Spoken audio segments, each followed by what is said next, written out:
Pastor internacional, él es de nacionalidad española, él es un pastor adventista y ya está conectado con nosotros.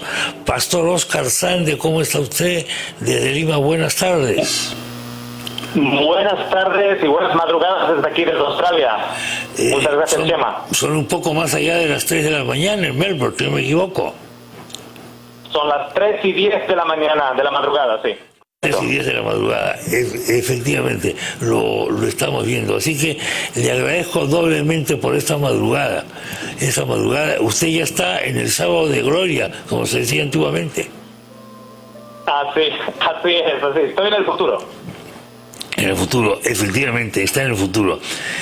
¿Hay espacio para la fe en este mundo todavía? Yo creo no solo que haya espacio, sino que es necesario, especialmente en estos tiempos en los que vivimos. Ahora bien, mucha gente no lo entiende qué significa tener fe, ¿no? ¿La fe se adquiere o la fe es un don divino? Según lo que entendemos, es un don divino, es un regalo de Dios. El hombre pasa toda la vida tratando de tener más fe, cuando la fe es un regalo. La fe es un regalo. Cuando a usted le dicen cosas como, por ejemplo, ¿cómo quieres que tenga fe viendo las tragedias que ocurren en el mundo? Viendo, por ejemplo, la guerra, viendo todos estos acontecimientos espantosos, viendo estas migraciones brutales de gente que quiere buscar un mundo mejor, pero es manipulada, es prácticamente esclavizada por estos traficantes, ¿no es verdad?, para pasar el estrecho, las famosas pateras, etcétera, etcétera. ¿Qué le dice a esa gente? Bueno, primeramente que si no contamos con... De alguna manera la fe está sustentada en la esperanza, porque si no tuviésemos esperanza la fe sería inútil. ¿Qué responde sobre eso, pastor? Efectivamente, y fíjate, Chema, que todos tenemos esperanza. Perú tiene la esperanza de ir a la Copa del Mundo en Qatar. Sí. Otros tienen esperanza de conseguir un trabajo. Es lo que mueve al ser humano.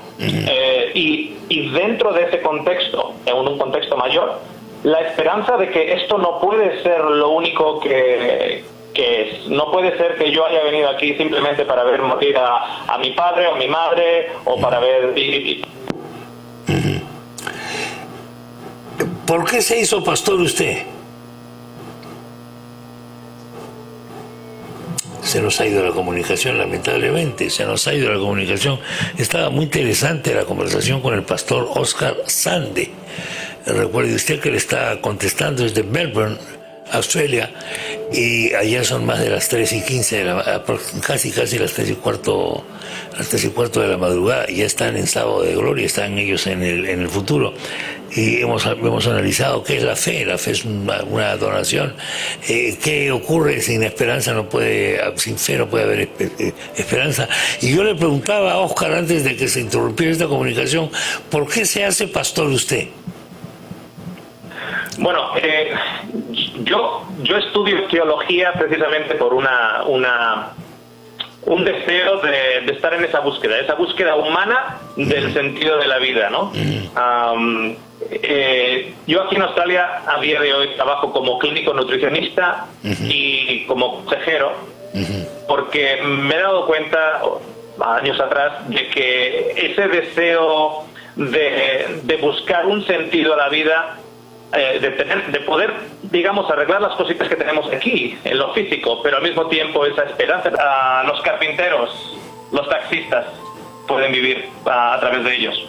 Pero en ese intento de buscar respuestas, uno primeramente piensa, por ese concepto equivocado, de que la respuesta está en la teología. Sí. Pero la teología sin una vida cristiana es simplemente un manto para esconder nuestra desnudez de que somos egoístas, de que somos pocos perdonadores, etcétera. Ya lo veo.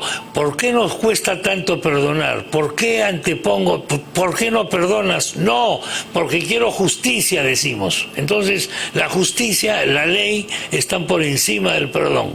¿no es verdad? Somos en eso pues un poco farisaicos, porque decimos, buscamos un argumento noble para no perdonar, para no dejarnos sentir con el otro, sino más bien sentir con una abstracción, con una ley, etcétera, que puede llamarse 10 mandamientos a veces, ¿ah? Y por eso no perdonamos. ¿Por qué ocurre eso? Claro, yo creo que el ser humano de por sí tiene un egoísmo, un egocentrismo tremendo, innato en él. Sí. Y esa sed de justicia en realidad es un deseo de autoexaltarse por encima del vecino. Es curioso que cuando hablamos o cuando se habla del amor de Dios, todos aquellos dentro del cristianismo, por ejemplo, entienden que el amor de Dios no es como el amor de los hombres. El amor de Dios es un amor agape, incondicional, etcétera. Pero cuando definimos la justicia de Dios, curiosamente tiene tintes humanos por todos los lados. Vengativo, justiciero.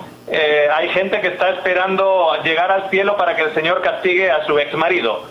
Exactamente. Yo creo que hemos impuesto sobre la justicia de Dios en realidad mucha humanidad. Y en realidad el Dios que decimos creer en realidad es una proyección de nuestras incapacidades y sed de justicia humanas.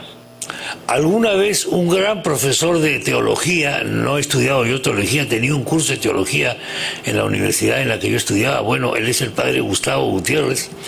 Él explicaba que en realidad tenemos varios dioses según lo que necesitamos. Si queremos llegar al mundial, queremos que Dios sea el árbitro.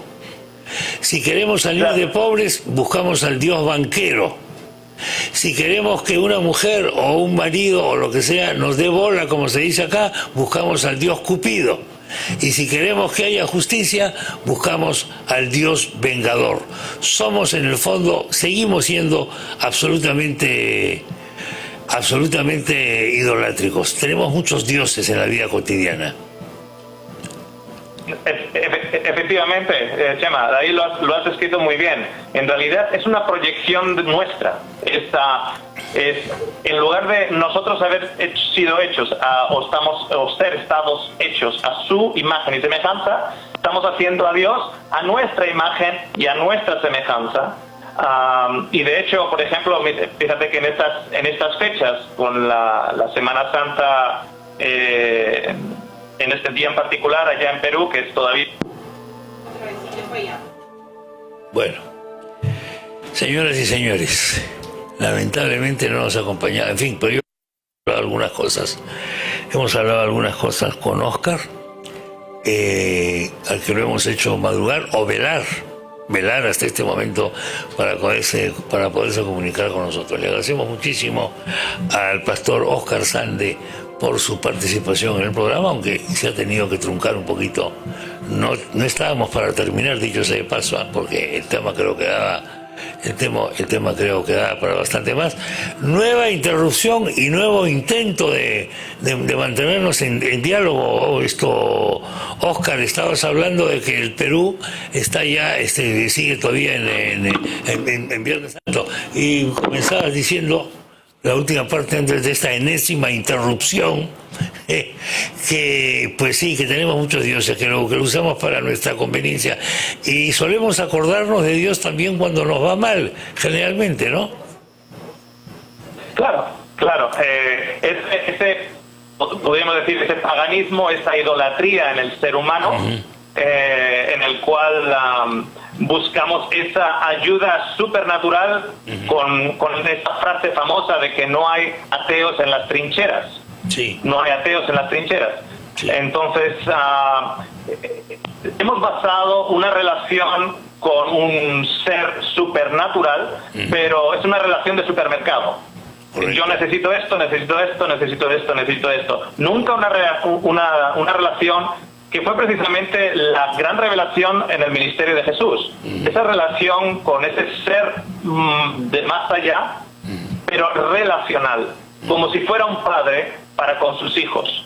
Y de hecho, en la Semana Santa, el principio de la Semana Santa, también es un principio basado según como uno lo entienda, basado incluso en la idolatría. Sí, porque yo voy a matar a Jesús para que Dios me perdone. Como que Dios no puede perdonarme a no ser que yo presente un sacrificio.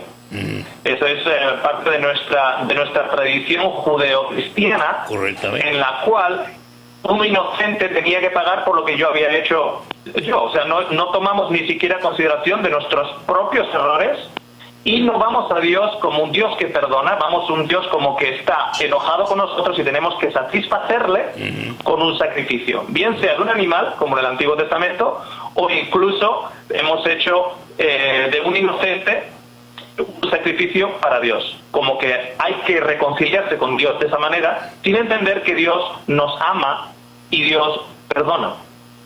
Bueno, ese es justamente, como tú sabes muy bien, Oscar, pues el Dios terrible, ¿no? El Dios temible, el Dios ogro, el Dios al que hay que aplacar. Hay un poema aquí. Esta es una zona sísmica, hay mucho terremoto aquí, y esto hay una tradición acá de Lima que cuando hay terremoto antiguamente se decía: aplaca, Señor, tu ira. Es decir, es el Dios iracundo, ¿no es cierto?, que nos manda un terremoto para castigarnos y que tenemos que hacer, como tú dices, sacrificios para hacerlo. Ahora, los sacrificios han estado pues en muchas culturas, ¿no? Acá también los hemos tenido, en la época precristiana, digamos, en la época incaica y antes de los incas ha habido sacrificios humanos. De esto nos hemos enterado un poco tarde. Pero tenemos todavía esta cosa mental, ¿eh? Tenemos esta cosa en la cabeza. Claro, así es. Fíjate que hemos usado el cristianismo como una extensión del paganismo, porque hemos usado, digamos, esas mismas proyecciones. Dios está enojado conmigo, por lo tanto, para que Dios me perdone, y fíjate, Chema, lo absurdo del concepto. Para que Dios me perdone, necesita un sacrificio para perdonarme a mí. Con lo que ello implica el hecho de que Dios está en contra de nosotros y no hay diferencia entre lo que hemos hecho del cristianismo con lo que los incas hacían de su propia religión. Había que... Y otra cosa así, si no presentamos un sacrificio al Señor, si no vamos de rodillas en una peregrinación, si no cumplimos cierta promesa exagerada que le hemos hecho a Dios, etcétera, algo peor todavía nos puede llegar. Exactamente. Y entonces vivimos una religión del miedo en lugar de una religión de la relación con un Dios de amor. Efectivamente, es la religión del miedo. Cuéntanos qué actividades has estado realizando en estos días en Australia, Oscar, por favor. Bueno, por aquí, basándonos precisamente en esa relación del amor, nosotros llevamos ya, yo trabajo también, o sea, tengo una presentación evangelística, digamos, de lo que consideramos la necesidad enorme de este mundo de entender que Dios no es bipolar, no es precisamente un Dios enojado y que con una mano te está acariciando y con la otra mano te está bofeteando. Dios no es bipolar. La idea es precisamente de hacer llevar a la comunidad ese principio de que Dios está por ellos, de que Dios no está poniendo culpas sobre ellos que el ser humano pone sobre él mismo. Ese concepto, precisamente, fíjate, Chema, que yo trabajo también en el área de consejería y te puedo asegurar que la gran mayoría de las personas que hacen las citas de consejería Pues sí, señor, hasta acá tenemos. Bueno,